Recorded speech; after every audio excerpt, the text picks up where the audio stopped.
ಕೊನೆಯಲ್ಲಿ ಲಿಪ್ಸ್ಟಿಕ್ ಹಚ್ಕೊಂಡು ನಮಾಜ್ ಮಾಡೋರು ಇರ್ತಾರ. ಲಿಪ್ಸ್ಟಿಕ್ ಏನಿದೆ ತುಡಿಗೆ ಹಚ್ಕೊಂಡು ನಮಾಜ್ ಮಾಡೋರು ಇರ್ತಾರ. ಲಿಪ್ಸ್ಟಿಕ್ ಅನ್ನು ಹಚ್ಕೊಂಡು ನಮಾಜ್ ಮಾಡೋದು ಸರಿ ಇದೇನಿಲ್ಲ. ನೋಡ್ರಿ, ಶರೀಯತ್ನಲ್ಲಿ ಬಂದಿದೆ, ಇದರ ಅರ್ಥ ಈ ರೀತಿ ಇದೆ.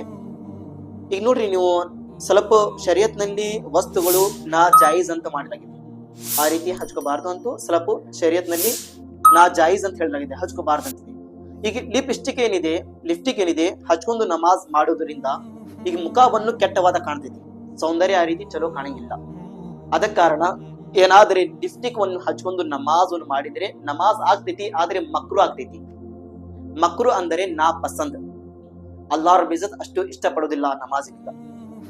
ಯಾರು ಲಿಪ್ಸ್ಟಿಕ್ ಅನ್ನು ಹಚ್ಕೊಂಡು ನಮಾಜ್ ಮಾಡ್ತಾರ ಅದು ನಮಾಜ್ ಮಕ್ರು ಆಗ್ತೈತಿ. ಇಲ್ಲಿ ತನಕ ಬಂದಿದೆ, ನೀವು ತಯ್ಯಮ್ಮು ಮಾಡಿದ್ರೇನೆ ಈಗ ಮಣ್ಣಿನ ಮೇಲೆ ಈ ರೀತಿ ಕೈ ಹಚ್ಚಬೇಕು, ಕೈ ಹಚ್ಚಿ ಈ ರೀತಿ ಮುಖವನ್ನು ತೊಳ್ಕೋಬೇಕು, ಮುಖ ಮೇಲೆ ಈ ರೀತಿ ಮಸಾವನ್ನು ಮಾಡಬೇಕು. ಆ ಮಣ್ಣು ಜಾಸ್ತಿ ನಿಮ್ಮ ಮುಖಗೆ ಹಚ್ಚಬಾರದು, ಇಲ್ಲಾಂದ್ರೆ ಮುಖ ಸರಿಯಾಗಿ ಚಲೋ ಕಾಣಂಗಿಲ್ಲ.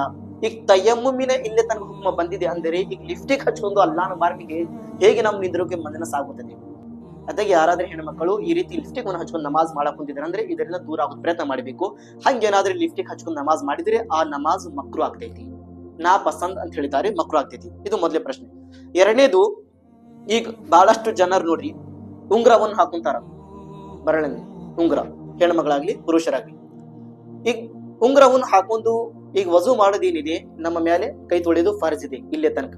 ಈಗ ಉಂಗ್ರ ನಾವು ಹಾಕಿದ್ದಿದೆ, ಆ ಉಂಗ್ರ ಟೈಟ್ ಇದೆ, ಅಲ್ಲೇ ತನಕ ಆ ಚರ್ಮ, ಆ ಉಂಗ್ರ ನಾವು ಏನ್ ಹಾಕೊಂಡಿವಿ ಅದರ ತಳೆಗೆ ಚರ್ಮ ಇರ್ತಿದ್ದಿಲ್ಲ, ಅಷ್ಟೇ ಜಗ, ಅಲ್ಲಿ ಆ ಜಗ ತನಕ ಏನಾದ್ರೆ ನೀರ್ ಮುಟ್ಟಾಕುಂತಿಲ್ಲ ಅಂದರೆ ನಿಮ್ಮ ವಜು ಆಗಿಲ್ಲ.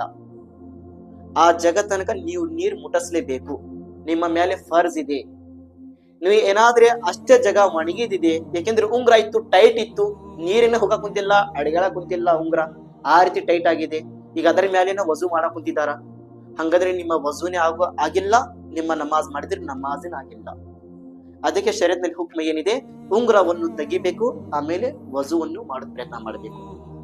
ಇಲ್ಲಪ್ಪ ಉಂಗ್ರ ಐತಿ, ಲೂಸ್ ಐತಿ, ಉಂಗ್ರ ಏನಿದೆ ಲೂಸ್ ಐತಿ, ಟೈಟ್ ಇಲ್ಲ, ಹಿಂದೆ ಮುಂದೆ ಸ್ವಲ್ಪ ಸರಸ್ ಏನಿದೆ ಅಲ್ಲಿ ತನಕ ನೀರು ಮುಟ್ಟಿಸಿ ವಜು ಮಾಡೋದ್ ಪ್ರಯತ್ನ ಮಾಡಬೇಕು. ಮತ್ತು ಬಹಾರಿ ಶರೀಯತ್ನಲ್ಲಿ ಬಂದಿದೆ, ಹಂಗೇನಾದ್ರೆ ಉಂಗ್ರ ಟೈಟ್ ಅತಿ ಜಾಸ್ತಿ ಇದ್ರೆ ಸಾಧ್ಯ ಆಗದಷ್ಟು ನೀವು ಸರಸೆ ಹಿಂದೆ ಮುಂದೆ ಸರಸೆ ನೀರು ಮುಟ್ಟಿಸೋದು ಪ್ರಯತ್ನ ಮಾಡಬೇಕು. ಹಾಗೆ ಇಲ್ಲಪ್ಪ ಉಂಗ್ರ ಟೈಟ್ ಐತೆ ಏನಾಗುದಿಲ್ಲ, ಹಾಗೆ ನಾವು ಕೈ ತಡ್ಕೊಳ್ಳೋಣ, ಅಷ್ಟೇ ಏನಾದ್ರೆ ಜಗ ಒಣಗಿದಿದ್ದಿದ್ರೆ ನಿಮ್ಮ ವಜು ಆಗಿಲ್ಲ. ಈಗ ವಜುನೇ ಆಗುದಿಲ್ಲ ಅಂದ್ರೆ ಮತ್ತು ನಿಮ್ಮ ನಮಾಜನೇ ಕಬೂಲ್ ಆಗುದಿಲ್ಲ. ಅದಕ್ಕೆ ಯಾರು ಜನರು ಏನಿದ್ದಾರೆ ಉಂಗ್ರ ಹಾಕೊಳ್ಳಿದ್ದಾರೆ ಆ ಜನರು ಉಂಗ್ರ ತೆಗೆದು ವಜು ಮಾಡೋಕೆ ಪ್ರಯತ್ನ ಮಾಡಬೇಕು. ಅದು ಏನಾದ್ರೆ ಉಂಗ್ರ ಲೂಸ್ ಇದೆ ಅಂದ್ರೆ ಹಿಂದೆ ಮುಂದೆ ಸರಿಸಿ ಆ ಜಗದಲ್ಲಿ ನೀರನ್ನು ಮುಟ್ಟಿಸಿ ಸರಿಯಾಗಿ ವಜು ಮಾಡಿ ತನ್ನ ವಜುವನ್ನು ಪೂರ್ತಿ ಮಾಡೋಕೆ ಪ್ರಯತ್ನ ಮಾಡಬೇಕು. ಈಗ ಮೂರನೇ ಪ್ರಶ್ನೆ, ನೀಲ್ ಪಾಲಿಶ್ ವನ್ನು ಹಚ್ಕೊಂಡು ವಜು ಮಾಡುತ್ತಿರ್ತಾರ ಹೆಣ್ಮಕ್ಳು. ಈ ಉಗ್ರ ಏನಿದೆ ಉಗ್ರ ಮೇಲೆ ನೀಲ್ ಪಾಲಿಶ್ ಅಂದ್ರೆ ಸ್ವಲ್ಪ ಇದು ನೋಡಿ ಲಾಲಿ ಅಂತಾರ, ಹಳ್ಳಿಲಿ ಅಲ್ಲಿ ಅಂತಾರ ಲಾಲಿ ಹಚ್ಕೊಂತಾರ, ठीक ನೀಲ್ ಪಾಲಿಶ್ ಅಂತಾರ. ಆ ರೀತಿ ಉಗ್ರದ ಮೇಲೆ ನೀಲ್ ಪಾಲಿಶ್ ಹಚ್ಕೊಂಡು ವಜು ಮಾಡಿದ್ರೆ ವಜು ಆಗ್ತೈತಿಲ್ಲ. ಚಿಕ್ಕ ಹುಡುಗಿಯರಿಗೆ ನಾವು ನೀಲ್ ಪಾಲಿಶ್ ಹಚ್ತೀವಿ, ಚಿಕ್ಕ ಮಕ್ಕಳಿಗೆ ನೀಲ್ ಪಾಲಿಶ್ ಹಚ್ಚಿ ನಾವು ಈ ರೀತಿ ಉಗ್ರಿಗೆ ಇದು ಮಾಡ್ತಿರ್ತೀವಿ. ಆ ರೀತಿ ಅವರು ಏನಾದ್ರೆ ಉಗ್ರ ಮೇಲೆ ನೀಲ್ ಪಾಲಿಶ್ ಹಚ್ಕೊಂಡು ವಜು ಮಾಡಿದ್ರೆ ವಜು ಆಗ್ತಿದ್ದಿಲ್ಲ, ವಜು ಆಗೋದಿಲ್ಲ. ನೀಲ್ ಪಾಲಿಶ್ ಹಚ್ಚಿದ ನಂತರ ಅದರ ಮೇಲೆ ನೀವು ಏನಾದ್ರೆ ವಜು ಮಾಡಕ್ ಕುಂತಿದ್ರಪ್ಪ ಅಂದ್ರೆ ನಿಮ್ಮ ವಜುವನ್ನು ಆಗೋದಿಲ್ಲ. ಏಕೆಂದ್ರೆ ಉಗ್ರದು ಚರ್ಮದ ಮೇಲೆ ನೀಲ್ ಪಾಲಿಶ್ ಇದೆ, ಆ ಉಗ್ರ ತನಕ ನೀರು ಮುಟ್ಟಾಕ್ ಕುಂತಿಲ್ಲ ಅದು, ಯಾಕೆಂದ್ರೆ ಉಗ್ರ ಮೇಲೆ ನೀಲ್ ಪಾಲಿಶ್ ಹಚ್ಚಿದ್ದಿದೆ, ಹೇಗೆ ನೀರು ಮುಟ್ತೈತಿ ಅದರ ಮೇಲೆ. ಅದ ಕಾರಣ ನೀಲ್ ಪಾಲಿಶ್ ಅನ್ನು ಹಚ್ಚಬಾರದು. ಎಷ್ಟರಾಗ್ಲಿ ಇದರಿಂದ ದೂರ ಇಡೋದ್ ಪ್ರಯತ್ನ ಮಾಡಿ ಮಕ್ಕಳಿಂದ. ಇಲ್ಲ ನಿಮ್ಮ ವಜೂನ ಆಗುದಿಲ್ಲಪ್ಪ ಅಂದ್ರೆ ಮತ್ತು ನಿಮ್ ನಮಾಜ್ ಆಗುದಿಲ್ಲ. ಈ ರೀತಿ ಹೆಣ್ಣು ಮಕ್ಕಳು ಇದರಿಂದ ಎಹತಿಯಾತ್ ಮಾಡ್ಬೇಕು. ಮತ್ತು ನಾಲ್ಕನೇದು, ಹೆಣ್ಣು ಮಕ್ಕಳು ಅಜಾನಿನ ಉತ್ತರ ಕೊಡಬಹುದು ಇಲ್ಲ. ಅಜಾನ್ ಕೊಡ್ತಿರ್ತಾರ, ಬಹಳಷ್ಟು ಪುರುಷರು ಅದಕ್ಕೆ ಉತ್ತರ ಕೊಡ್ತಿರ್ತಾರ. ಈಗ ಅಜಾನಿನ ಉತ್ತರ ಕೊಡಬಹುದಿಲ್ಲ, ಹೆಣ್ಣು ಮಕ್ಕಳು ಅಜಾನಿನ ಉತ್ತರವನ್ನು ಕೊಡಬೇಕು. ಅಜಾನಿನ ಉತ್ತರ ಕೊಡಬೇಕು. ಹಜರತೆ ಹುಜೂರ್ ಸಲ್ಲಲ್ಲಾಹು ಅಲೈಹಿ ವಸಲ್ಲಂ ಅವರು ಇಬ್ನೆ ಅಸಾಕರ್ ನಲ್ಲಿ ಇದೆ, ಹುಜೂರ್ ಸಲ್ಲಲ್ಲಾಹು ಅಲೈಹಿ ವಸಲ್ಲಂ ಹೆಣ್ಣು ಮಕ್ಕಳಿಗೆ ಹೇಳ್ತಿದ್ರು, ಹೆಣ್ಣು ಮಕ್ಕಳು ಬಿಲಾಲೆ ಹಬ್ಶಿ ಅವರು, ಬಿಲಾಲ್ ಅವರು ಹೇಗೆ ಅಜಾನ್ ಕೊಡುತ್ತಾರೆ ಅದೇ ಪ್ರಕಾರ ನೀವು ಉತ್ತರವನ್ನು ಕೊಡ್ರಿ, ಅದೇ ರೀತಿ ಅಜಾನ್ ನೀವು ಹೇಳಿರಿ, ಅಜಾನವನ್ನು ಹೇಳಿರಿ. ನೀವು ಹೇಗೆ ಅಜಾನಿನ ಉತ್ತರ ಕೊಡ್ತೀರಾ, ಒಂದೊಂದು ಕಲ್ಮದು ಬದಲಿ ಅಲ್ಲಾಹ್ ರಬ್ಬುಲ್ ಇಜ್ಜತ್ 1,00,000 ನಿಮ್ಗೆ ಪುಣ್ಯ ಕೊಡುತ್ತಾನೆ, ನಿಮ್ಮ ಹೆಸರಿಂದ ಬರೆಯುತ್ತಾನೆ. ಅಜಾನಿನ ಉತ್ತರ ನೀವು ಹೇಳಿದ್ರೆ ಒಂದೊಂದು ಕಲ್ಮದು ಬದಲಿ 1,00,000 ನಿಮ್ಮ ಹೆಸರಿಂದ ಬರೀತಾನೆ ಅಲ್ಲಾಹ್ ರಬ್ಬುಲ್ ಇಜ್ಜತ್. ಮತ್ತು ನಿಮ್ಮ 1,000 ಪಾಪವನ್ನು ಕ್ಷಮೆ ಮಾಡ್ತಾನಂತ ಎಲ್ಲಾರು ಪ್ಲೀಸ್. ಅಜಾನಿನ ಉತ್ತರ ಯಾರು ಕೊಡುತ್ತಾರೆ? ಹೆಣ್ಣು ಮಕ್ಕಳೇನೆ ಅಜಾನ್ ಉತ್ತರ ಕೊಡಬೇಕು ಮತ್ತು ಪುರುಷರೇನಿದ್ದಾರೆ ಅವರು ಅಜಾನಿನ ಉತ್ತರ ಕೊಡಬೇಕು. ಅಜಾನ್ ಕೇಳಿದ ನಂತರ ಹಾಗೆ ಸುಮ್ಮನೆ ಕುಂದಿರಬಾರ್ದು. ಈಗ ಮತ್ತು ಮುಂದೆ ಅಜಾನಿನ ಉತ್ತರ ಹೇಗೆ ಕೊಡಬೇಕು? ಅಜಾನಿನ ಉತ್ತರ ಕೊಡಬೇಕು. ಹೇಗೆ ಕೊಡಬೇಕು ಅಜಾನಿನ ಉತ್ತರ? ಹೇಗೆಂದ್ರೆ ಈಗ ಯಾರ ಮೊಜನ್ ಸಾಬ್ರು ಅಜಾನ್ ಕೊಡ್ತಿರ್ತಾರೆ ಮಸೀದ್ ನಲ್ಲಿ, ಅಲ್ಲಾಹು ಅಕ್ಬರ್ ಇಷ್ಟು ಹೇಳಿ ಅವರು ಸುಮ್ನಾದ್ರು. ಇದು ಕೇಳಿದ ನಂತರ ನೀವೇನ್ ಹೇಳ್ಬೇಕು? ಅಲ್ಲಾಹು ಅಕ್ಬರ್. ಅವ್ರು ಮತ್ತೆ ಹೇಳಿದ್ರು ಅಲ್ಲಾಹು ಅಕ್ಬರ್. ಮತ್ ನೀವು ಇಲ್ಲಿ ಏನ್ ಹೇಳ್ಬೇಕು? ಅಲ್ಲಾಹು ಅಕ್ಬರ್. ಅವ್ರು ಹೇಗೆ ಅಲ್ಲಿ ಅಜಾನ್ ನಲ್ಲಿ ಅಶ್ಹದು ಅಲ್ಲಾ ಇಲಾಹ ಇಲ್ಲಲ್ಲಾಹ್, ನೀವು ಇಲ್ಲಿ ಅಶ್ಹದು ಅಲ್ಲಾ ಇಲಾಹ ಇಲ್ಲಲ್ಲಾಹ್. ಈ ರೀತಿ ನೀವು ಏನ್ ಮಾಡ್ಬೇಕು? ಉತ್ತರವನ್ನು ಕೊಡಬೇಕು. ठीक है. ಮತ್ತವರು ಅಶ್ಹದು ಅನ್ನ ಮುಹಮ್ಮದ್ ರಸೂಲುಲ್ಲಾಹ್ ಹೇಳಿದ ತಕ್ಷಣ ಸಲ್ಲಲ್ಲಾಹು ತಆಲಾ ಅಲೈಹಿ ವಸಲ್ಲಂ, ಮತ್ತು ನೀವು ಅಶ್ಹದು ಅನ್ನ ಮುಹಮ್ಮದ್ ರಸೂಲುಲ್ಲಾಹ್ ಸಲ್ಲಲ್ಲಾಹು ಅಲೈಹಿ ವಸಲ್ಲಂ ಈ ರೀತಿ ಬಟ್ ಏನಿದೆ ಕಣ್ಣಿಗೆ ಹಚ್ಕೋಬೇಕು. ಅಶ್ಹದು ಅನ್ನ ಮುಹಮ್ಮದ್ ರಸೂಲುಲ್ಲಾಹ್ ಅಂತ. ಇದು ಮುಸ್ತಹಬ್ ತರೀಕಾ ಇದೆ. ಅಜಾನಿನ ಉತ್ತರ ಈ ರೀತಿ. ಅವರು ಅಲ್ಲಾಹು ಅಕ್ಬರ್ ಹೇಳಿದ್ರೆ ನೀವು ಇಲ್ಲೇ ಮನೆಯಲ್ಲಿ ನಿಧಾನದಲ್ಲಿ ಮನಸ್ಸಿನಲ್ಲಿನೇ ಅಲ್ಲಾಹು ಅಕ್ಬರ್. ಅಶ್ಹದು ಅಲ್ಲಾ ಇಲಾಹ ಇಲ್ಲಲ್ಲಾಹ್, ನೀವು ಇಲ್ಲಿ ಮನೆಯಲ್ಲಿ ಅಶ್ಹದು ಅಲ್ಲಾ ಇಲಾಹ ಇಲ್ಲಲ್ಲಾಹ್. ಅವರು ಅಶ್ಹದು ಅನ್ನ ಮುಹಮ್ಮದ್ ರಸೂಲುಲ್ಲಾಹ್ ಹೇಳಿದ್ರೆ ನೀವು ಮನೆಯಲ್ಲಿ ಅಶ್ಹದು ಅನ್ನ ಮುಹಮ್ಮದ್ ರಸೂಲುಲ್ಲಾಹ್ ಸ್ವಲ್ಲಲ್ಲಾಹು ಅಲೈಹಿ ವಸಲ್ಲಂ. ಈಗ ಇಲ್ಲಿ ನೋಡ್ರಿ, ಹಯ್ಯ ಅಲ ಸ್ವಲಾ ಹಯ್ಯ ಅಲಲ್ ಫಲಾ, ಇದು ಏನು ಬರ್ತಿದ್ದಿಲ್ಲ. ಅವಾಗ ನೀವು ಏನ್ ಹೇಳಬೇಕು? ಲಾ ಹೌಲ ವಲಾ ಕುವ್ವತ ಇಲ್ಲಾ ಬಿಲ್ಲಾ. ಅವ್ರು ಹೇಗೆ ಹಯ್ಯ ಅಲ ಸ್ವಲಾ ಹೇಳಿದ್ರು, ನೀವು ಲಾ ಹೌಲ ವಲಾ ಕುವ್ವತ ಇಲ್ಲಾ ಬಿಲ್ಲಾ. ಹಯ್ಯ ಅಲಲ್ ಫಲಾ ಮತ್ ಹೇಳಿದ್ರು ಲಾ ಹೌಲ ವಲಾ ಕುವ್ವತ ಇಲ್ಲಾ ಬಿಲ್ಲಾ. ಮತ್ತು ಅಲ್ಲಾಹು ಅಕ್ಬರ್ ನೀವು ಇಲ್ಲಿ ಏನ್ ಮಾಡಬೇಕು? ಅಲ್ಲಾಹು ಅಕ್ಬರ್ ಲಾ ಇಲಾಹ ಇಲ್ಲಲ್ಲಾಹ್. ಈ ರೀತಿ ಅಜಾನಿನ ಉತ್ತರವನ್ನು ಕೊಡಬೇಕು. ठीक है. ಮತ್ತು ಮುಂದೆ ಹೇಳಕೊಂತಿದ್ದಾರೆ ಇವರು, ಯಾರಾದ್ರೆ ಜನರು ಸಾಯ ಕುಂತಿದ್ದಾರ, ಸಕ್ರಾತ್ ಅಂತಾರಲ್ಲ, ನಜಾ, ಮನೆಯಲ್ಲಿ ಅನಾರೋಗ್ಯ ಆಗಿದ ನಂತರ ಬೆಡ್ ನಲ್ಲಿ ಇದ್ದಾರ, ಮನೆಯಲ್ಲಿ ಎಷ್ಟೋ ದಿನ ಅದೇ ರೀತಿ ಬೆಡ್ ನಲ್ಲಿ ಮಲಗಿದ್ರು, ಇಲ್ಲಿ ತನಕ ಜೀವ ಹೋಗಿದೆ, ಬರೇ ಚಂಡದನ ಅಷ್ಟೇ ಜೀವ ಉಳಿದಿದೆ. ಇಂತಹ ಸಂದರ್ಭದಲ್ಲಿ ಯಾರಾದ್ರೂ ಸಾವು ಅಂತ ಕುಂತಿರ, ಸಾಯ ಕುಂತಿದಾರ, ಅಂತ ಸಮೀಪ ಸಾಯುವ ಜನರ ಸಮೀಪ ಕುಂತು ನಾವು ಕಲ್ಮಾ ಓದೋದು ಸರಿ ಇದೆ ಇಲ್ಲ. ठीक है. ಹಂಗೇನಾದ್ರೆ ಜನರು ಸಾಯ ಕುಂತಿದ್ರಪ್ಪ ಅಂದ್ರೆ ಮನೆಯಲ್ಲಿ ಸಕ್ರಾತ್ ನಲ್ಲಿ ಇದ್ದಾರ, ನಜಾ ನಲ್ಲಿ ಇದ್ದಾರ ಅಂದ್ರೆ ನೀವು ಅಂತ ಸಂದರ್ಭದಲ್ಲಿ ಕಲ್ಮಾವನ್ನು ಓದೋದು ಪ್ರಯತ್ನ ಮಾಡಬೇಕು ಮನೆಯವರು. ಇವತ್ತು ಬಹಳಷ್ಟು ಯಾರಾದ್ರೆ ಮನೆಯಲ್ಲಿ ಆ ರೀತಿ ಸಾಯ ಕುಂತಿದಾರ, ಮುದ್ಕ್ಯಾರ ಅಂದ್ರೆ ಇವತ್ತು ಕಲ್ಮಾ ಓದಂಗಿಲ್ಲ, ಚೀರಾಡಿ ಆಳ್ತಾರ, ಹುಯ್ ಚೀರಾಡಿ ಆಳ್ತಾರ. ಅವ್ರು ಹೆದರ್ಕೊಂಡು ಮತ್ತೆ ಪ್ರಪಂಚ ಬಿಟ್ಟು ಹೋಗ್ಬೇಕು ಅವ್ರು. ಅಂತಹ ಪರಿಸ್ಥಿತಿ ಆಗಿದ್ದೀವಿ. ಇಂತಹ ಸಂದರ್ಭದಲ್ಲಿ ಅವರು, ಯಾಕೆಂದ್ರೆ ಕುಲ್ಲು ನಫ್ಸಿನ್ ಜಾಯಿಕತುಲ್ ಮೌತ್, ಎಲ್ಲಾರು ಬಿಟ್ಟು ಹೋಗ್ಲೇಬೇಕು. ಎಲ್ಲಾರು ಸಾವು ಎಲ್ಲರಿಗೆ ಸಾವು ಬಂದೇ ಬರುತ್ತಿದೆ. ಈಗ ಅವ್ರು ಸಾಯ ಕುಂತಿದಾರ, ಪ್ರಪಂಚ ಬಿಟ್ಟು ಹೋಗೋದು ಮತ್ತೆ ಎದೆಗಳ ಕುಂತಿದ್ದೀರ, ಚಲೋ ಇದೆ, ಅವ್ರು ಸ್ವರ್ಗ ಹೋಗ್ಬೇಕು ಸತ್ಯ ನಂತರ, ಅಂತ ಕೆಲಸ ಮಾಡಿ ಕಳಿಸ್ರಲ್ಲ. ಆ ಕೆಲಸ ನಾವು ಏನ್ ಮಾಡ್ಬೇಕು? ಅವ್ರು ಏನಾದ್ರೆ ಸಾಯ ಕೂತಿದಾರಪ್ಪ, ಇನ್ನೂ ಇಷ್ಟು ಜೀವ ಉಳಿದಿದೆ ಅಂದ್ರೆ ಅಂತ ಸಂದರ್ಭದಲ್ಲಿ ನಾವು ಜೋರಾಗಿ ಏನು ಓದಬೇಕು? ಲಾ ಇಲಾಹ ಇಲ್ಲಲ್ಲಾಹ್ ಮುಹಮ್ಮದ್ ರಸೂಲುಲ್ಲಾಹ್, ಲಾ ಇಲಾಹ ಇಲ್ಲಲ್ಲಾಹ್ ಮುಹಮ್ಮದ್ ರಸೂಲುಲ್ಲಾಹ್. ಅಳಬಾರದು, ಎಲ್ಲಾರು ಜೋರಾಗಿ ಕಲ್ಮಾ ಓದುತ್ತಾ ಇರಬೇಕು. ಏಕೆಂದ್ರೆ ಅವರು ನಮ್ಮ ಕಲ್ಮವನ್ನು ಕೇಳಿ ಅವರು ಓದಬೇಕು, ಲಾ ಇಲಾಹ ಇಲ್ಲಲ್ಲಾಹ್ ಮುಹಮ್ಮದ್ ರಸೂಲುಲ್ಲಾಹ್. ಮೊದಲನೇ ಕಲ್ಮಾ ಇಷ್ಟೇ ಅಕ್ಷರ. ಅವರು ಲಾ ಇಲಾಹ ಇಲ್ಲಲ್ಲಾಹ್ ಹೇಳಿ ಏನಾದ್ರೆ ಸತ್ತಿದಾರಪ್ಪ ಅಂದ್ರೆ ಅಂತ ಜನರು ಸ್ವರ್ಗ ಹೋಗ್ತಾರಂತೆ. ಬರೀ ಲಾ ಇಲಾಹ ಇಲ್ಲಲ್ಲಾಹ್ ಹೇಳಿ ಸತ್ತಿದ್ರೆ ಅವರು ಸ್ವರ್ಗನಲ್ಲಿ ಹೋಗ್ತಾರಂತೆ ಅಂತ ಜನರು. ನಾವು ಯಾರಾದ್ರೆ ಸಾಯ ಕುಂತಿದಾರಪ್ಪ ಅಂದ್ರೆ ಈ ರೀತಿ ನಾವು ಕೆಲಸ ಮಾಡಕ್ ಪ್ರಯತ್ನ ಮಾಡ್ಬೇಕು. ಇದು ಅತಿ ಜಾಸ್ತಿ ಹಳ್ಳಿಗಳಲ್ಲಿ ಮತ್ತು ಯಾರಿಗೆ ದೀನನ ಬಗ್ಗೆ ಜಾಸ್ತಿ ಗೊತ್ತಿಲ್ಲ ಅಂತ ಹೆಣ್ಣು ಮಕ್ಕಳು, ಪುರುಷರು ಇದು ಬಹಳ ಗಮನ ಕೊಡಬೇಕು. ಇದು ಯಾರ್ಯಾರು ಸಾಕಿದಾರ ಅಂತ ಸಂದರ್ಭದಲ್ಲಿ ನಾವು ಮನೆಯಲ್ಲಿ ಕುಂತು ಏನ್ ಮಾಡ್ಬೇಕು? ಅವ್ರ ಸಮೀಪ ಕುಂತು ಲಾ ಇಲಾಹ ಇಲ್ಲಲ್ಲಾಹ್ ಮುಹಮ್ಮದ್ ರಸೂಲುಲ್ಲಾಹ್, ಲಾ ಇಲಾಹ ಇಲ್ಲಲ್ಲಾಹ್ ಮುಹಮ್ಮದ್ ರಸೂಲುಲ್ಲಾಹ್. ಈಗ ಯಾರಾದ್ರೂ ಕೇಳಿದಾರ, ಅವ್ರ ನ್ಯಾಲ್ಗಿನಿಂದ ಹೇಳಿದಾರಪ್ಪ ಲಾ ಇಲಾಹ ಇಲ್ಲಲ್ಲಾಹ್ ಮುಹಮ್ಮದ್ ರಸೂಲುಲ್ಲಾಹ್, ಅವಾಗ ಮತ್ತು ನೀವು ಹೇಳಿಸೋದು ಅವಶ್ಯಕತೆ ಇಲ್ಲ. ಒಂದು ಸಾರಿ ಹೇಳಿದಾರ, ಅದು ಹೇಳಿದ ನಂತರ ಮತ್ತೆ ಏನಾದ್ರೆ ಮಾತಾಡಿದ್ರು ಅವರು, ನನಗೆ ನೀರು ಕೊಡು, ಅದು ಕೊಡು, ಮತ್ತೆ ಹೇಳಿದ್ರು ಅವ್ರು ಏನಾದ್ರೆ ಬೈ ಚಾನ್ಸ್ ಮತ್ತು ನೀವು ಕಲ್ಮಾ ಓದಿಸ್ಬೇಕು. ಲಾ ಇಲಾಹ ಇಲ್ಲಲ್ಲಾಹ್ ಅವ್ರ ಸಾಯತನಿಕೆ ಏನಿದೆ ಕಲ್ಮಾ ಓದಿಸ್ತಾ ಇರಬೇಕು, ಕಲ್ಮಾ ಹೇಳ್ತಾ ಇರ್ಬೇಕು. ಈ ರೀತಿ ಇದೆ. ठीक है. ಅವ್ರು ಏನಾದ್ರೂ ಈ ರೀತಿ ಕಲ್ಮಾ ಓದ್ಕೊಂತ ಅವ್ರು ಏನಾದ್ರೆ ಸತ್ತಿದ್ರೆ ಇನ್ಶಾಅಲ್ಲಾಹ್ ತಾಲಾ ಅಂತ ಜನರು ಸ್ವರ್ಗದಲ್ಲಿ ಹೋಗ್ತಾರಂತೆ. ठीक है. ಮತ್ ಹೇಳಿದಾರೆ ಇವರು, ಆ ಜನರು ಹೇಗೆ ಸಮೀಪ ಸಾಯ್ತಿರ್ತಾರಲ್ಲ ಅಂತಹ ಜನರ ಸಮೀಪ ದೆವ್ವ ಬಂದ್ ಕುಂದಿರ್ತಾನಂತೆ. ಈಗ ಜನರು ಸಾಯ್ತಿರ್ತಾರ, ಅರ್ಧ ದೇಹ ಆತ್ಮ ಹೋಗಿರ್ತೈತಿ, ಬರೀ ಇಷ್ಟು ಉಳಿದಿರ್ತೈತಿ. ನೀವು ಅಂತ ಸಂದರ್ಭದಲ್ಲಿ ಕಲ್ಮಾ ಓದಿ ಅವ್ರದ್ದು ಈಮಾನ್ ಉಳಿಸೋಕೆ ಪ್ರಯತ್ನ ಮಾಡಬೇಕು. ಮತ್ತು ಹಜರತೆ ಇಮಾಮೆ ಇಬ್ನೆ ಅಲ್ ಹಾಜ್ ಮಕ್ಕಿ ರಹಿಮತುಲ್ಲಾಹಿ ಹೇಳಿದ್ದಾರೆ, ಯಾರಾದ್ರೂ ವ್ಯಕ್ತಿ ಈ ರೀತಿ ಸಾಯೋ ಸಂದರ್ಭದಲ್ಲಿ 2 ದೆವ್ವಗಳು ಬರ್ತಾವಂತೆ. ಎರಡು ದೆವ್ವಗಳು ಬಂದು ಪಕ್ಕ ಕುಂದಿರ್ತಾರಂತೆ. ಒಂದು ತಾಯಿಯ ಮುಖ ತಗೊಂಡ್ ಕುಂದಿರ್ತಾನ ದೆವ್ವ, ಇನ್ನೊಬ್ಬ ದೆವ್ವ ತಂದೆ ಮುಖ ಆ ರೂಪ ತಗೊಂಡ್ ಬಂದ್ ಕುಂದಿರ್ತಾನಂತೆ. ಆ ತಂದೆ ರೂಪ ತಗೊಂಡ್ ಬಂದಿದ್ದ ದೆವ್ವ ಏನ್ ಹೇಳ್ತಾನಂತೆ, ಒಬ್ಬ ವ್ಯಕ್ತಿ ನಸರಾನಿ ಧರ್ಮನಲ್ಲಿ ಇದ್ದು ಈ ರೀತಿ ಬಂದು ಸತ್ತಿದ್ದಾನೆ, ಅವ್ನಿಗೆ ಎಷ್ಟೋ ದೊಡ್ಡವಾದ ಸ್ವರ್ಗ ಸಿಕ್ಕಿದೆ, ಎಷ್ಟೋ ಅವ್ನಿಗೆ ಶಾಂತಿ ಸಿಕ್ಕಿದೆ, ನೀನು ನಸರಾನಿ ಧರ್ಮನಲ್ಲಿ ಬಾ. ಇಸ್ಲಾಂ ಧರ್ಮ ಇರುವ ಜನರಿಗೆ ಈ ರೀತಿ ದೆವ್ವ ಬಂದ್ ಹೇಳ್ತಾನಂತೆ. ಇಮಾನಿನ ಆತ್ಮ ಕೆಟ್ಟದಲ್ಲಿ ಬರ್ತಾನಂತೆ ದೆವ್ವ, ಅವರು ಕಾಫಿರಾಗಿ ಸಾಕ್ಬೇಕು. ಮತ್ ಈಚಾ ಕಡೆ ಇದ್ದಿದ್ದು ತಾಯಿಯ ರೂಪ ತಗೊಂಡ್ ಬಂದಿದ್ದೇವ, ಇಲ್ಲ ಒಬ್ಬ ವ್ಯಕ್ತಿ ಯಹೂದಿ ಧರ್ಮದಲ್ಲಿದ್ದು ಈ ರೀತಿ ಸತ್ತಿದ್ದಾನೆ, ಅವನಿಗೆ ದೊಡ್ಡವಾದ ಸ್ವರ್ಗ ಸಿಕ್ಕಿದೆ, ಅದಕ್ಕಿಂತ ಜಾಸ್ತಿ ಶಾಂತಿ ಸಿಕ್ಕಿದೆ, ಈ ಧರ್ಮದಲ್ಲಿ ಬಾ. ಎರಡು ದೇವಗಳು ಈ ರೀತಿ ಮಾತಾಡ್ತಾರಂತೆ. ಯಾಕೆಂದ್ರೆ ಆ ಸಾಯೋ ವ್ಯಕ್ತಿಗೆ ಗೊತ್ತು ಏನು ಆಗ್ತೈತಿ ಅನ್ನೋದು.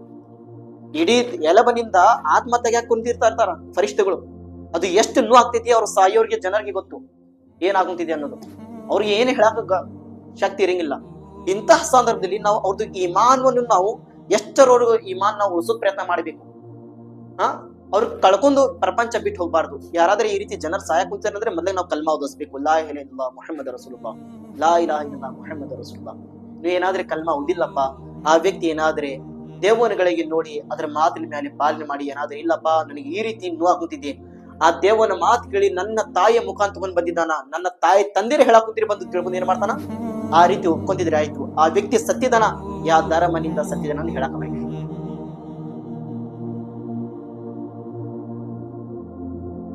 शैतान भी आता है उस वक्त, शैतान भी आता है उस वक्त. हाँ, खास करके कलमा पढ़ने की कोशिश करना. शैतान पहले भड़काते रहता है इंसान को, शैतान भड़काता, छोड़ता नहीं शैतान, ये है. तो इसलिए ನಾವು ಏನ್ ಹೇಳಿದೀವಿ, ಇಲ್ಲಪ್ಪ ಜೀವಿತ ಇದ್ದಾಗ ನಾವು ದೇವರನ್ನ ದೂರ ಇರ್ಬೇಕು, ನಮ್ಮ ಈಮಾನ್ ನಾವು ಕಾಪಾಡಿಸ್ಕೋಬೇಕು. ಜೀವಿತ ಇದ್ದಾಗಲ್ಲ, ಸತ್ಯ ನಂತರ ಮೇನ್ ಪಾಯಿಂಟ್ ಸಾಯೋದು ಸಮೀಪ. ಇಡೀ ಜೀವನ ಏನ್ ಮಾಡಿದ್ರೆ ಬಿಟ್ಟಿದ್ರ ಅದು ಆಮೇಲಿನ ನೆಕ್ಸ್ಟ್ ಮಾತದು. ಸಾಯೋದು ಸಮೀಪ. ಮೇನ್ ನೀವು ಇಮಾನ್ ನಿಮ್ಮ ಉಳಿಸ್ಕೊಂಡು ನೀವು ಸತ್ತಿದ್ರೆ ಸ್ವರ್ಗ ಹೋಗ್ತೀರಾ, ಇಮಾನ್ ಕಾಮಿಲ್ ಮುಸ್ಲಿಂ. ನೀವು ಸಾಯೋದು ಸಂದರ್ಭದಲ್ಲಿ ನೀವು ಏನಾದ್ರೂ ಇಮಾನ್ ಕಳ್ಕೊಂಡು ಸತ್ತಿದ್ರೆ ಉಪಯೋಗ ಇಲ್ಲ. ನೀವು ಉಪಯೋಗ ಮೇನ್ ಇಮಾನ್. ಅಲ್ಲಾನ ಎಷ್ಟು ದೊಡ್ಡ ಸಂತರು ಬರೀ ಈಮಾನಿನ ಬಗ್ಗೆ ದುವಾ ಮಾಡ್ತಿದ್ರು, ಅಯ್ಯ ಅಲ್ಲಾ ನನ್ನ ಈಮಾನಿನ ರಕ್ಷಣೆ ಮಾಡು ಯಾ ಅಲ್ಲಾ, ನನ್ನ ಈಮಾನಿನ ತೌಫೀಕ್ ಕೊಡು ಯಾ ಅಲ್ಲಾ ಅಂತ ದುವಾ ಮಾಡ್ತಿದ್ರು ಬರೀ ಈಮಾನಿನ ಬಗ್ಗೆ. ಈಮಾನ ಅಂದ್ರೆ ಅಲ್ಲಾನ ಮ್ಯಾಲೆ ನೆಮ್ಮದಿ. ಅಲ್ಲಾ ಒಬ್ಬನೇ ಇದ್ದಾನೆ, ಅಲ್ಲಾನ ಹೊರತು ಬೇರೆ ದೇವರು ಯಾರು ಇಲ್ಲ, ಇದಕ್ಕೆ ಈಮಾನ್ ಅಂತಾರ. ಇಷ್ಟೇ ಈಮಾನ್ ನಿಮ್ಮ ಪಕ್ಕ ಇಲ್ಲಪ್ಪ ಅಂದ್ರೆ ನೀವು ಎಷ್ಟೋ ದೊಡ್ಡವಾದ ಶ್ರೀಮಂತರಾಗ್ರಿ, ಎಷ್ಟೋ ದೊಡ್ಡವಾದ ನೀವು ಬಟ್ಟೆ ಹಾಕೋರಿ, ಕಾರ್ ಮಾಡ್ರಿ, ಆದ್ರೆ ನೀವು ಏನು ಉಪಯೋಗ ಇಲ್ಲ. ದೊಡ್ಡ ಶ್ರೀಮಂತರು ಯಾರು? ನಿಮ್ಮ ಈಮಾನ್ ಪಕ್ಕ ಇದ್ರೆ ಅದಕ್ಕಿಂತ ದೊಡ್ಡ ಶ್ರೀಮಂತರು ಏನಿಲ್ಲ. ನಿಮ್ಮ ಮೇನ್ ಪಕ್ಕ ಈಮಾನ್. ನಾಳೆ ಸತ್ತಿದ ನಂತರ ನಿಮ್ಮ ಹಣ ಸಂಪತ್ತು ಕೇಳಂಗಿಲ್ಲ, ನಿಮ್ಮ ಈಮಾನ್ ಕೇಳ್ತಾರ. ನೀವು ಎಷ್ಟು ಈಮಾನ್ ಮೇಲೆ ಪಕ್ಕ ಇದ್ದಿದ್ರಿ ಈಗ ಕೇಳ್ತಾರ. ಅದಕ್ಕೆ ಯಾರಾದ್ರೆ ಜನರು ಸಾಯ ಕುಂತಿದಾರ ಅಂದ್ರೆ ಅಂತಹ ಸಂದರ್ಭದಲ್ಲಿ ನಾವು ಕಲ್ಮಾ ಓದಿ ಅವ್ರಿಗೆ ಓದಿಸೋದು ಪ್ರಯತ್ನ ಮಾಡಬೇಕು. ಚೀರಾಡಿ ನಮ್ಮ ಹೆಣ್ಮಕ್ಳು ದಯವಿಟ್ಟು ಆ ರೀತಿ ಅಳೋದು ಪ್ರಯತ್ನ ಮಾಡಬಾರ್ದು. ठीक. ಮತ್ತು ಆರನೇ हाँ उनकी ये छोड़े सो क्या कर सकते हैं. हाँ ठीक. फिर उसके बाद ಈಗ ಯಾರಾದ್ರೆ ಸತ್ತಿದಾರ, ಮಯ್ಯತ್ ಆಗಿದೆ, ಸತ್ತಿದಾರ, ಅವ್ರ ಹೆಣ ಮನೆಯಲ್ಲಿ ಇದೆ, ಮಯ್ಯತ್ ಇದೆ. ಈಗ ಮನೆಯಲ್ಲಿ ಫೋಟೋಗಳು ಇರ್ತಾವ, ಆ ಫೋಟೋಗಳು ತೆಗೆಯೋದು ಹೇಗಿದೆ? ಎಂತಹ ಫೋಟೋಗಳು? ಮುಖದು ಯಾವುದೇ ದರ್ಗಾದಾಗ್ಲಿ, ಯಾವುದೇ ಅಲ್ಲಾಹನ ಸಂತರದಾಗ್ಲಿ, ಮತ್ತು ಯಾವುದೇ ನಾಯಿದಾಗ್ಲಿ, ಕುದುರೆದಾಗ್ಲಿ, ಇಂತಹ ಜೀವಿಗಳು ಜೀವನ ಇದ್ದಿದ್ದು ಏನಿದೆ, ಇಂತಹ ಫೋಟೋಗಳು ಇದ್ದಿದ್ರೆ ಆ ಫೋಟೋಗಳು ಮತ್ತೆ ನಾವು ತೆಗಿಬೇಕು. ಮನೆಯಲ್ಲಿ ಹೆಣ ಇದ್ದಿದ್ದ ನಂತರ ಕ್ಯಾಲೆಂಡರ್ ನಲ್ಲಿನೇ ಆ ರೀತಿ ಫೋಟೋಗಳು ಇರ್ತಾವ, ಮತ್ತೆ ನಾವು ಕ್ಯಾಲೆಂಡರ್ ತೆಗಿಬೇಕು ಅಂತ. ಏನಾದ್ರೆ ನೀವು ಫೋಟೋಗಳು ಇರ್ತಿರಪ್ಪ, ಯಾರಾದ್ರೆ ಮನೆಯಲ್ಲಿ ಹೆಣ ಇಟ್ಟಿದಾರ ಅಂದ್ರೆ ಮತ್ತೆ ಏನ್ ಮಾಡ್ಬೇಕು, ಒಂದು ಫೋಟೋ ತೆಗೆದ ಪ್ರಯತ್ನ ಮಾಡ್ಬೇಕು. ಎಂತಹ ಫೋಟೋ? ಜೀವವನ್ನು ಇದ್ದಿದ್ದು ಫೋಟೋ. ಈಗ ನೋಡ್ರಿ, ಕುದುರೆ ಒಳಗೆ ಜೀವ ಇದೆ, ಐತಿಲ್ಲ ಜೀವ, ಉಸಿರಾಟ ತಗೊಂತಿದೆ ಕುದುರೆ. ನಾಯಿ ಒಳಗಿದೆ. ಇಂತಹ ನಾಯಿಗಳು, ಪ್ರಾಣಿಗಳನ್ನ ಏನಾದ್ರೆ ಫೋಟೋಗಳಿದೆ ಮೊದಲಿಗೆ ತೆಗಿಬೇಕು. ಮನುಷ್ಯರದ ಏನಾದ್ರೆ ಅಂತ ದೊಡ್ಡ ಅಜ್ಜಂದು ಫೋಟೋ, ಈ ಅಜ್ಜನ ಫೋಟೋ, ಆ ಬಾಬಾದ ಫೋಟೋ, ಅದೆಲ್ಲ ತೆಗಿಬೇಕು. ಏನಾದ್ರೆ ಫೋಟೋ ಇದ್ದಿದ್ರೆ ಮನೆ ಒಳಗೆ ರಹಿಮತಿನ ಫರಿಷ್ಠಗಳು ಬರಂಗಿಲ್ಲ ಅಂತ. ನಿಮ್ಮ ಮನೆಯಲ್ಲಿ ಜನಾಜಾ ಇದೆ, ನಮಾಜ್ ರೂಮ್ ಕ್ಯಾ ಭಿ ಹರ್ಜ್ ನಹೀ, ಮಗರ್ ಜಹಾ ಮಯ್ಯತ್ ರखे थे ಮಾನೆ ಹಣ, ಎಲ್ಲಿ ಮಯ್ಯತ್ ಇಟ್ಟಿರ್ತಾರ ಅಲ್ಲಿ ಫೋಟೋಗಳು ಇರಬಾರ್ದು. ಇದು ಮೊದ್ಲೇ ನೀವು ಕೆಲಸ ಮಾಡೋ ಪ್ರಯತ್ನ ಮಾಡಿ. ಯಾವುದೇ ಮನೆಯಲ್ಲಿ ಹೋಗ್ರಿ ನೀವು, ಹಂಗೇನಾದ್ರೆ ಮಯ್ಯತ್ ಆಗಿದ್ರೆ ಆ ಜನಾಜದ ಮುಖ ಆಮೇಲೆ ನೋಡ್ರಿ. ನೀವು ನೋಡೋಣಪ್ಪ ಇನ್ನೂ ಸಮಯ ಐತಿ, ಮೊದ್ಲಿಗೆ ಮನೆ ನೋಡ್ರಿ. ಯಾಕೆಂದ್ರೆ ಬಹಳಷ್ಟು ದರ್ದರ ಜನ ಇರ್ತಾರ, ಯಾವುದೇ ಬಾಬಾ ತಗೊಂಡು ಅಲ್ಲೇ ಇಟ್ಟಿರ್ತಾರ ಫೋಟೋ, ಅದು ತೆಗಿಂಗಿಲ್ಲ. ಅವ್ರ ಫೋಟೋನಲ್ಲಿ ಅದಾರ, ಆದ್ರೆ ಅವ್ರ ಕಡೆ ಅವ್ರ ಫೋಟೋಕ್ಕಿಂತ ಜಾಸ್ತಿ ಇವ್ರು ಏನಿಲ್ಲ ಅಂತ ತಿಳ್ಕೊಂತೀನಿ. ಆದ್ರೆ ಇವ್ರಕ್ಕಿಂತ ಜಾಸ್ತಿ ರಹಮತಿನ ಫರಿಷ್ಠೆಗಳು ಉಪಯೋಗ ನಮ್ಗೆ ಬಹಳ ಇಂಪಾರ್ಟೆಂಟ್. शरीयत में हुक्म है नहीं।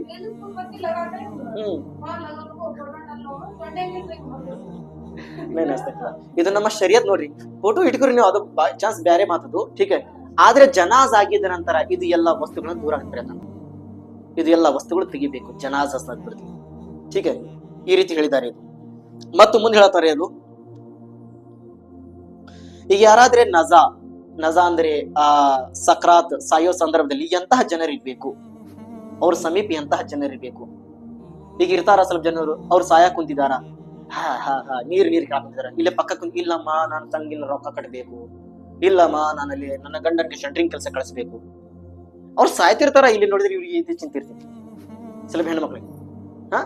ಅವ್ರು ಸಾಯ್ತಿರ್ತಾರ. ಸ್ವಲ್ಪ ಪುರುಷರಿಗೆ ಇಲ್ಲದೆ ನನ್ನ ಕಾರಿಗೆ ಪೆಟ್ರೋಲ್ ಹಾಕೊಂಬ, ನನ್ನ ಬೈಕಿಗೆ ಪೆಟ್ರೋಲ್ ಹಾಕೊಂಬ, ಇವ್ರು ಈ ಚಿಂತೆ ಇದೆ. ಯಾರಾದ್ರೆ ಜನರು ಸಾಯಕ್ ಕುಂತಿದಾರ, ನಜಾ ಆ ಸಕ್ರಾತಿನ ಸ್ಟಾರ್ಟ್ ಆಗಿದೆ, ಇಂತಹ ಸಂದರ್ಭದಲ್ಲಿ ಮುತ್ತಕಿ ಪರ್ಹೇಜ್ಗಾರ್, ಅಲ್ಲಾನ ಭಯ ಪಡ್ಕೊಳ್ಳೋರು, ನಮಾಜ್ ಮಾಡೋರು, ಅಂತಹ ಜನರು ಸಮೀಪ ಇರ್ಬೇಕು.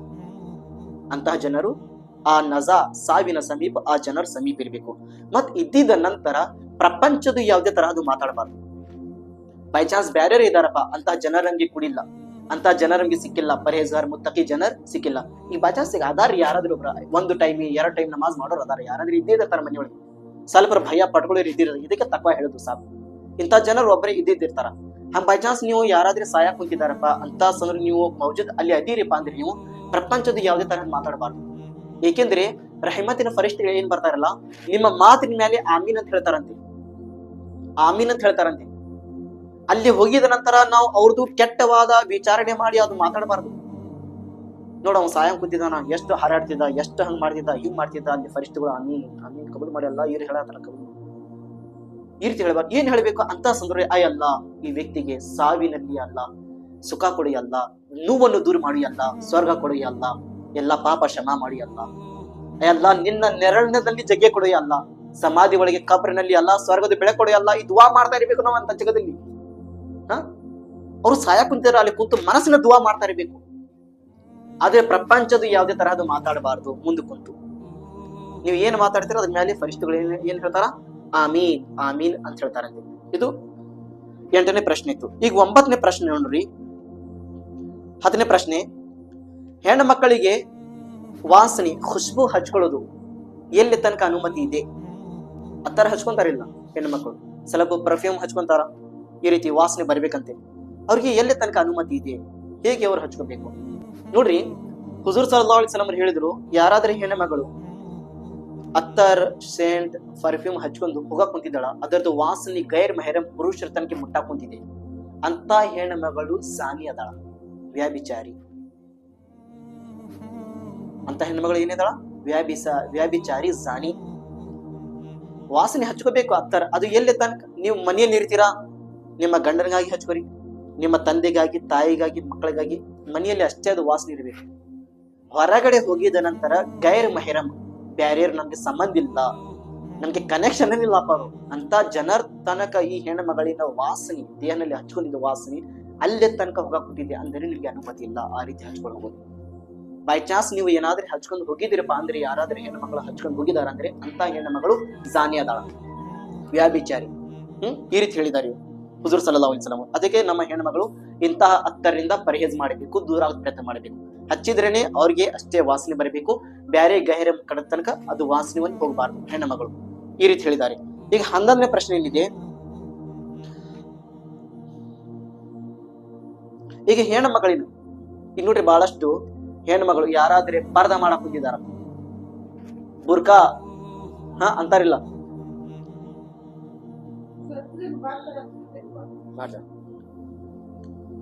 ಈಗ ಹೆಣ್ಮಗಳು ಪರ್ದಾ ಮಾಡಕ್ ಕುಂತಿದ್ದಾರೆ. ಇಸ್ಲಾಂನಲ್ಲಿ ಯಾವ ರೀತಿ ಪರ್ದೆ ಇದೆ? ಏಕೆ ಮೊದ್ಲೇ ಇದಕ್ಕಿಂತ ಮುಂಚೆ ಮಾಡ್ತಿದ್ದಿಲ್ಲ, ಈಗೇನೋ ಕೇಳಿದಾರ, ಅಲ್ಲಾನ ಭಯ ಪಡ್ಕೊಳ್ದಾರ, ಹೃದಯ ಒಳಗೆ ಅಲ್ಲಾನ ಭಯ ಬಂತು, ಹೆದರಿಗೆ ಬಂತು, ಹೌದಪ್ಪ ನಮ್ ಇಸ್ಲಾಂ ಈ ರೀತಿ ಪರ್ದಾ ಮಾಡ್ಬೇಕಂತಿದ್ದೆ, ನಾನು ಪರ್ದಾ ಮಾಡಕ್ ಕುಂತಿದ್ದೀನಿ. ಈಗ ಸ್ವಲ್ಪ ಹೆಣ್ಣು ಮಕ್ಕಳು ಏನ್ ಮಾಡ್ತಾರ, ನೋಡು ಇಷ್ಟು ದಿನ ಬಿಟ್ಟು ಇವತ್ತನ ಪರ್ದಾ ಬೇಕಾಗಿದೆ ನಕಿಗೆ, ಇವತ್ತು ಆಲಿಮ್ ಆಗಿದ್ದಾಳ ನೋಡಿಕೆ, ಇವತ್ತು ಹಾಜಣಿಮ ಆಗಿದ್ದಾಳ ನೋಡಿಕೆ, ಈ ರೀತಿ ಹೇಳಿ ನಕಲಿ ಮಾಡ್ತಿರ್ತಾರ, ನಗೋದು ಮಾಡ್ತಿರ್ತಾರ. ಇಂತಹ ಜನರು ಮಾಡೋರು ಏನಿದ್ದಾರೆ, ಇವರು ನಕಲಿ ಇವರು ತನ್ನ ಆ ಬುರ್ಕಾ ಮೇಲೆ ಮಾಡಕ್ ಕುಂತಿಲ್ಲ, ಅಲ್ಲಾಹನ ಹುಕ್ಮನ ಮೇಲೆ ಇವರು ನಕಲಿ ಮಾಡಕ್ ಕುಂತಿದ್ದಾರ. ಪರ್ದಾ ಮಾಡೋದು ಪ್ರಪಂಚದ ಕಾನೂನಲ್ಲ, ಇದು ಆಕಾಶನ ಕಾನೂನು, ಇದು ಅಲ್ಲಾಹನ ಕಾನೂನು. ಇದು ಹೆಣ್ಣ ಮಕ್ಕಳು ನೀವು ಪರ್ದಾವನ್ನು ಮಾಡ್ರೆ ಯಾವ ರೀತಿ ಇಸ್ಲಾಂನಲ್ಲಿ ಪರ್ದಾ ಮಾಡೋದು ಹುಕ್ಮ ಬಂದಿದೆ, ಆ ರೀತಿ ಪರ್ದಾ ಮಾಡೋದು ಅಲ್ಲಾಹನ ಹುಕ್ಮ ಬಂದಿದೆ. ಅದ್ರ ಮೇಲೆ ಇವರು ಪಾಲನೆ ಮಾಡಕ್ ಕುಂತಿದಾರ. ಇವ್ರು ಬ್ಯಾರೆ ಹೆಣ್ಣು ಮಕ್ಕಳು ಏನ್ ಮಾಡ್ತಿದಾರ, ಅದು ಪರ್ದಾವನ್ನು ನೋಡಿ ನಗಾ ಕುಂತಿದಾರ, ನಕಲಿ ಮಾಡಕ್ ಕುಂತಿದಾರ. ಇಂಥ ಹೆಣ್ಣು ಮಕ್ಕಳು ಏನಿದ್ದಾರೆ ಬ್ಯಾರೆಯವರಿಗೆ ನಕಲಿ ಮಾಡಿ ನಕ್ ಏನ್ ಮಾಡ್ತಾರ, ಅವ್ರು ತನ್ನ ಪಾಪವನ್ನು ಕಟ್ಕೊಳಕ್ ಕುಂತಿದಾರ. ಅದಕ್ಕೆ ಯಾರಾದ್ರೆ ಪರ್ದಾನಲ್ಲಿ ಮಾಡಕ್ ಕುಂತಿದಾರಪ್ಪ, ಪರ್ದಾವನ್ನು ಹಾಕೊಳಕ್ ಕುಂತಿದಾರ, ಇಸ್ಲಾಂನಲ್ಲಿ ಯಾವ ರೀತಿ ಪರ್ದದ ಅನುಮತಿ ಬಂದಿದೆ, ಹುಕ್ಮ ಬಂದಿದೆ, ಅದೇ ರೀತಿ ಪರ್ದಾ ಮಾಡಕ್ ಕುಂತಿದ್ದಾರೆ ಅಂದ್ರೆ ಅದ್ರ ಮೇಲೆ ನಾವು ನಕಲಿ ಮಾಡಬಾರ್ದು. ಇದು ಹುಕ್ಮು, ಇದು ಮಾಡಬೇಕಂತ ಹೇಳಿದ್ದು ಪ್ರಪಂಚದ ಜನರಲ್ಲ. ಈ ಪ್ರಪಂಚಕ್ಕೆ ನಮ್ಮ ನಬಿಯವರು ಏನ್ ಬಂದಿದ್ದಾರೆ, ನಮ್ಮ ಹುಜೂರ್ ಸಲ್ಲಲ್ಲಾಹು ಅಲೈಹಿ ವಸಲ್ಲಂ ಅವ್ರು ಕೊಟ್ಟಿದ್ದು ಹುಕ್ಮ ಇದು, ಅಲ್ಲಾಹ ಕೊಟ್ಟಿದ್ದು ಕುರಾನ್ ನಲ್ಲಿ ಹುಕ್ಮ ಇದು. ಅದ್ರ ಮೇಲೆ ಅವರು ಪರ್ದಾ ಮಾಡಕ್ ಕುಂತಿದ್ದಾರೆ, ಅವ್ರಿಗೆ ಅನುಮತಿ ಇದೆ. ಈ ರೀತಿ ಹೇಳೋರು ಹೆಣ್ಮಕ್ಳು ಪಾಪಿ ಆಗ್ತಾರ. ಇದರಿಂದ ಇವ್ರು ಈ ರೀತಿ ಯಾರಾದ್ರೂ ಹೆಣ್ಮಕ್ಳು ಪರ್ದಾ ಮಾಡಿದ್ರೆ ಈ ರೀತಿ ಹೇಳಿ ಕಾಡಿಸಬಾರ್ದು ಹೆಣ್ಮಕ್ಳು. ಮತ್ತು 12ನೇ ಪ್ರಶ್ನೆ ನೋಡ್ರಿ. ಈಗ ನಾಬಾಲಿಗ ಹುಡುಗಿಯರಿಗೆ ಪರ್ದಾ ಮಾಡಿಸ್ತಾರ, ಬುರ್ಕಾ ಹಾಕ್ತಾರ. ನಾಬಾಲಿಗ್ ಇನ್ನೂ ಬಾಲಿಗ್ ಆಗಿಲ್ಲ, ಅವ್ರು ಇನ್ನೂ ದೊಡ್ಡವ್ರಾಗಿಲ್ಲ, ವಯಸ್ಸು ಆಗಿಲ್ಲ ಅವ್ರದ್ದು, ಆದ್ರೆ ಚಿಕ್ಕವ್ರು ಇದ್ದಾರೆ ಹುಡುಗಿಯರು. ಆದ್ರೆ ಆ ಹುಡುಗಿಯರಿಗೆ ಪರ್ದಾ ಹಾಕಿ ಕಳ್ಸಾಕ್ ಕುಂತಿದ್ದಾರೆ. ಈ ರೀತಿ ಮಾಡೋದು ಹೇಗಿದೆ, ಮಾಡೋದು ಸರಿ ಇದೇನಿಲ್ಲ, ಇದು ಚಲೋ ಕೆಲಸ, ಇನ್ನೂ ಒಳ್ಳೆಯವಾದ ಕೆಲಸ. ಏಕೆಂದ್ರೆ ಹುಜೂರ್ ಸಲ್ಲಲ್ಲಾಹು ಅಲೈಹಿ ವಸಲ್ಲಂ ಹೇಳಿದ್ದಾರೆ, ಯಾರಾದ್ರೆ ಈಗ ತಾಯಿ ತಂದೆಯರು ತನ್ನ ಮಕ್ಕಳಿಗೆ ಎಷ್ಟು ಒಳ್ಳೆಯವಾದ ಜ್ಞಾನ ಶಿಕ್ಷಣ ಕೊಡ್ತಾರ, ತರಬೇತ್ ಅಂತಾರಿಲ್ಲ, ನಡವಳಿಕೆನ ಚಲೋ ರೀತಿ ನಡವಳಿಕೆ ಏನ್ ಹೇಳಿಕೊಡ್ತಾರ, ಅಂತಹ ತಾಯಿ ತಂದೆಯರಿಗೆ ಎಲ್ಲಾರು ಬಿಸತ್ ನರಕನಿಂದ ತೆಗೆದು ಸ್ವರ್ಗಕ್ಕೆ ಕಳಿಸ್ತಾರ ಅಂತ ಎಲ್ಲಾರು ಬಿಸತ್. ಏಕೆಂದ್ರೆ ತನ್ನ ಮಕ್ಕಳಿಗೆ ಆ ರೀತಿ ಅವರು ಪಾಲನೆ ಹೇಳಿಕೊಟ್ಟಿದ್ದಾರೆ. ಅವರು ನನ್ನ ಮಕ್ಕಳು ಈ ರೀತಿ ಪರ್ದಾನಲ್ಲಿ ಇರ್ಬೇಕು. ಈಗ ಚಿಕ್ಕ ಚಿಕ್ಕ ಮಕ್ಕಳಿಗೆ ಅವರು ಹೇಳ್ಕೊಡ್ತಾರ, ಇಲ್ಲಮ್ಮ ಪರ್ದಾನ ಮೇಲೆ ಇಸ್ಲಾಂನಲ್ಲಿ ಫರ್ಜ್ ಇದೆ, ಹೀಗೆ ನಾನು ನನ್ನ ಮಕ್ಕಳಿಗೆ ಪರ್ದಾನಲ್ಲಿ ಮಾಡಿ ನಾನು ಕಳ್ಸಕ್ ಹೋಗ್ತಿದ್ದೀನಿ. ಬ್ಯಾರೆ ಜನರು ನನ್ನ ಮಕ್ಕಳಿಗೆ ಗೈರ್ ಮೆಹರಂ ನೋಡಬಾರದು, ನನ್ನ ಮಕ್ಕಳು ಹೀಗೆ ಪರ್ದಾ ಮಾಡಿದ್ರೆ ಮುಂದೆ ಬರೋದು ಸಾಯ ತನಕ ನನ್ನ ಮಕ್ಕಳು ಪರ್ದಾನಲ್ಲಿ ಇರ್ತಾರ. ಈ ರೀತಿ ತಾಯಿ ತಂದಿರು ವಿಚಾರ ಹೇಳ್ತೈತಿ.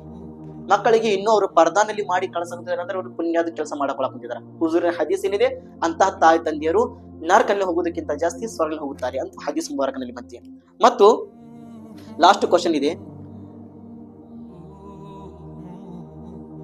ಅದೇ ಬುಖಾರಿ ಶರೀಫ್ನ ಹದೀಸ್ ಮುಬಾರಕ ಇದೆ, ಮನೆಯಲ್ಲಿ ಜಾನ್ದಾರ್ ಜೀವಿತ ಇದ್ದಿದ್ದು ವಸ್ತುಗಳಿನ ಫೋಟೋ ಇಡೋದು ಹೇಗಿದೆ, ಫೋಟೋಗಳಿಗಿದೆ.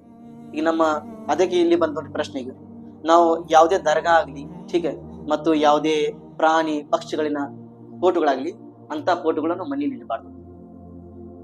ಏಕೆಂದ್ರೆ ಹುಜೂರ್ ಸಲ್ಲಲ್ಲಾಹು ಅಲೈಹಿ ವಸಲ್ಲಂ ಅವರು ಹೇಳಿದ್ರು, ಹಜರತ್ ಜಿಬ್ರೀಲ್ ಸಲಾಂ ನಮ್ಮ ನಬಿಗೆ ಬಾರ್ಗಲ್ಲಿ ಬಂದು ಹೇಳಿದ್ರು, ಯಾ ರಸೂಲಲ್ಲಾಹ್, ಈ 3 ವಸ್ತುನಿಂದ ಯಾ ರಸೂಲಲ್ಲಾಹ್ ಬಹಳಷ್ಟು ಮುಸಲ್ಮಾನ್ ಜನರ ಮನೆ ಒಳಗೆ ರಹಮತ್ ಫರಿಷ್ಠಗಳು ಹೋಗೋದಿಲ್ಲ ಯಾ ರಸೂಲಲ್ಲಾಹ್. ಆ 3 ವಸ್ತುಗಳು ಯಾರು ಹೇಳಿದ್ರು, ಯಾವುದು ಮೊದಲೇ ವಸ್ತು ಹೇಳಿದ್ರು ಜಿಬ್ರೀಲ್ ಸಲಾಂ, ಫರಿಷ್ಠಗಳು ಎದಕ್ಕೆ ಕಾರಣ ಬರೋದಿಲ್ಲ.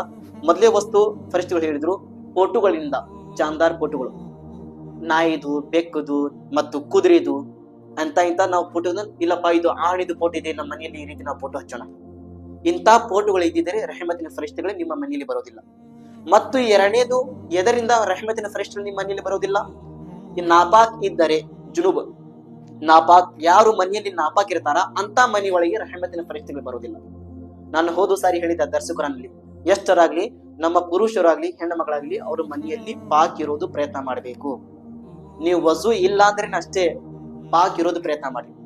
ನೀವು ಎಷ್ಟು ನಾಪಾಕ್ ಇರ್ತಾರ ಅಷ್ಟು ರಹಮತಿನ ಫರಿಷ್ಠಗಳು ನಿಮ್ಮ ಮನೆಯಿಂದ ದೂರ ಆಗ್ತಾರ. ಈಗ ರಹಮತಿನ ಬರಕತಿನ ಫರಿಷ್ಠಗಳೇ ನಿಮ್ಮ ಮನೆಯಲ್ಲಿ ಬಂದಿದೆ ಅಂದ್ರೆ ಮತ್ತು ನೀವು ದುಡಿದಿದ್ದು ದುಡ್ಡಲ್ಲಿ ಎಲ್ಲೇ ಬರಕತ್ ಬರಬೇಕು, ಮನೆಯಲ್ಲಿ ಎಲ್ಲೇ ಸುಖ ಸಿಗ್ಬೇಕು, ಎಲ್ಲೇ ಶಾಂತಿ ಸಿಗ್ಬೇಕು. ನೀವು ಸ್ವಚ್ಛತೆ ಇದ್ರೆ ಪಾಕ್ ಇದ್ರೆ ಮನೆಯಲ್ಲಿ ಬರಕತ್ ಬರ್ತೈತಿ.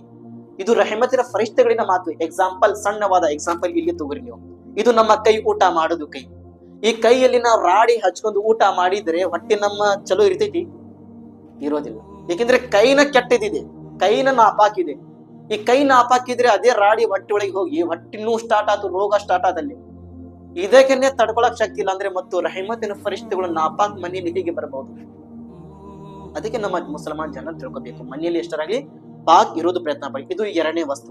ಮೂರನೇ ವಸ್ತು ಯಾವ್ದು ಹೇಳಿದ್ರು, ಯಾನೇ ಜಾನ್ದಾರ್ ತಸಾವಿರೆ, ಯಾರ ಒಳಗೆ ಜೀವಗಳಿದೆ. ಹೀಗೆ ಫಾರ್ ಎಕ್ಸಾಂಪಲ್ ಪುರುಷರು ತಗೋರಿ, ಇಲ್ಲಪ್ಪ ನಮ್ದು ಹಳೆ ಕಾಲದ ಅಜ್ಜನ ಫೋಟೋ ಇದು, ನಮ್ಮ ಮುತ್ತಾತದ ಫೋಟೋ ಇದು, ನೆನಪಿನಗಾಗಿ ನಾನು ಮನೇಲಿ ಇಟ್ಟಿದ್ದೀನಿ. ಇಂತಹ ಫೋಟೋನಿಂದ ರಹಮತಿನ ಫರಿಷ್ಠಗಳು ಬರುವುದಿಲ್ಲ. ಯಾವುದೇ ಫೋಟೋ ಇರ್ಲಿ, ಯಾವುದೇ ನೆನಪಿನ ಕಾಣಿಕೆ ಇರ್ಲಿ, ಹೃದಯ ಒಳಗೆ ಇಟ್ಕೊರಿ. ಆ ಫೋಟೋವನ್ನು ಇಟ್ಟು ರಹಮತಿನ ಫರಿಷ್ಠಗಳಿಗೆ ದೂರ ಮಾಡಕಂತಿದ್ದೀರ. ಇದು ನಾನು ಸ್ವಂತ ಹೇಳಕಂತಿಲ್ಲ, ಇದು ಶರೀಯತ್ ನಲ್ಲಿ ಇದೆ. ಇದ್ರ ಮೇಲೆ ಪಾಲನೆ ಮಾಡೋದ್ ಬಿಡತ್ ನಿಮ್ಮ ಮೇಲೆ ನೈ ಹೋತಿ. ಅಲ್ಲಾಹನ ಸಂತರಿನ ಇಲ್ಲಿ ತನಕ ಅಲ್ಲಾಹನ ಸಂತರಿನ ಆ ಬಾಬಾದು ಈ ಬಾಬಾದು ನಾವು ಹೇಳಿ ನಾವು ಏನ್ ಮಾಡ್ತೀವಿ, ಮುಖದ ಫೋಟೋ ತಂದು ಇಡ್ತೀವಿ. ಅದೇ ನಾವು ಇಡಬಾರ್ದು. ಎಷ್ಟರಾಗ್ಲಿ ಅದು ಫೋಟೋ ತೆಗಿಬೇಕು. ಅವಲಿ ಅಲ್ಲಾಹನ ಸಂತರಿನ ಫೋಟೋ. ಯಾಕಂದ್ರೆ ಅಲ್ಲಾಹನ ಸಂತರು ಸಮಾಧಿ ಒಳಗೆ ಜೀವಿತಿದ್ದಾರೆ. ನಾವು ಫೋಟೋ ಇಟ್ಟು ನಮ್ಮ ಮನೆಯಿಂದ ರಹಮತಿನ ಫರಿಷ್ಠಗಳು ದೂರ ಮಾಡಬಾರ್ದು. ನಾವು ಸಂತರಿನ ಮಜಾರ್ನಲ್ಲಿ ಹೋಗ್ತೀವಿ, ಹೋಗಿ ಅಯ್ಯ ಬಾಬಾ ಅಲ್ಲಾಹನ ಸಂತರು ನೀವು ನಮ್ಮ ಮನೇಲಿ ಬರ್ಕತ್ ಕೊಡ್ರಿ, ರಹಿಮತ್ ಕೊಡ್ರಿ ಅಂತ ನಾವು ಕೇಳ್ತೀವಿ. ಇಂತಾದ್ರು ಫೋಟೋ ಇಟ್ಕೊಂಡು ಅವ್ರ ಫರಿಷ್ಠಗಳು ರಹಿಮತ್ಕೊಂಡು ಬರ್ತಾರ. ಫೋಟೋ ನೋಡಿ ಮತ್ತೆ ಹೊಳ್ಳಿ ಹೋಗಿದ್ರೆ ಏನ್ ಮಾಡ್ತೀರಾ? ನಮ್ಗೆ ಅಜ್ಜಾರು ಏನ್ ಕೊಟ್ಟಿಲ್ಲ, ನಮ್ಗೆ ಇರೋ ನಮ್ಮ ಉಸ್ತಾದವ್ರು ಏನ್ ಕೊಟ್ಟಿಲ್ಲ, ಅವಾಗ ಇಲ್ಲಿ ನೆನಪೇನು ಬರ್ತಿದ್ವಿ. ಅದಕ್ಕೆ ಶರೀಯತ್ನಲ್ಲಿ ಏನು ಬಂದಿದೆ, ಇಂತಹ ಫೋಟೋಗಳು ಏನಿದೆ ಅದರಿಂದ ದೂರ ಮಾಡಿ ಪ್ರಯತ್ನ ಮಾಡಿದ್ವಿ. ಫೋಟೋ ಇಡ್ರಿ ಎಂತಾದ್ರು ಕಲ್ಮಾ ತಯ್ಯಬಾ ಇಲ್ಲಿ ಇಟ್ಟಿದಾರ ನೋಡ್ರಿ, ಮಕ್ಕಾ ಮದೀನಾ ಯಾಸೀನ್ ಇಂತಹ ಫೋಟೋಗಳು ಇಡ್ರಿ. ಇದಕ್ಕೆ ಏನಿಲ್ಲ. ತಸ್ವೀರ್ ಮುಖದು ಇರಬಾರ್ದು. ನಿಕಾಲ್ನಾ ಜರೂರಿ ಮುಖದ ಇರಬಾರ್ದು. ಮುಖದ ಇರಬಾರ್ದು. ठीक है.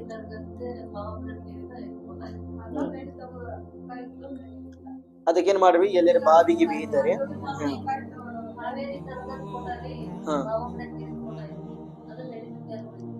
ಬಾಬಾ ಬುಡನ್ಗಿರೋದು ಇನ್ನು ಮುಖದ ಐತೇನ್ರಿ, ದರ್ಗಾ ಐತಿ ನಡೀತೈತಿ ಅಲ್ರಿ. ಬರೀ ದರ್ಗಾದ ಇದ್ರೆ ನಡೀತೈತಿ, ಆದ್ರೆ ಮುಖದ ಇರಬಾರ್ದು ಅಷ್ಟೇ. ಮುಖದಗಳೇನ ಇರಬಾರ್ದು. ಹಂಗೇನಾದ್ರೆ ಇದ್ರೆ ನೋಡಿ, ಇದಕ್ಕೆ ಎಹ್ತಿಯಾತ್ ಮಾಡ್ರಿ. ठीक है इंशाअल्लाह ताला. ಇದಕ್ಕಿಂತ ಜಾಸ್ತಿ ಮಕ್ಕಾ ಮದೀನಾ ಸೂರೆ ಯಾಸೀನ್ ತಬಾರಕ್ ಏನಿದೆ ಅಂತ ಫೋಟೋ, ಲೋಹೆ ಮಕ್ಕಲ ಮದಿಯನ್ನು ಅಂತ ಫೋಟೋ ನೀಡೋದು ಪ್ರಯತ್ನ ಮಾಡ್ರಿ. ಇದು ಎಲ್ಲಾ ವಸ್ತುಗಳಿಂದ ರಹಮತಿನ ಫರಿಷ್ಠಗಳು ಮನೆಗೆ ಬರೋದಿಲ್ಲ. ಇವತ್ತು ಇಷ್ಟು ಪ್ರಶ್ನೆ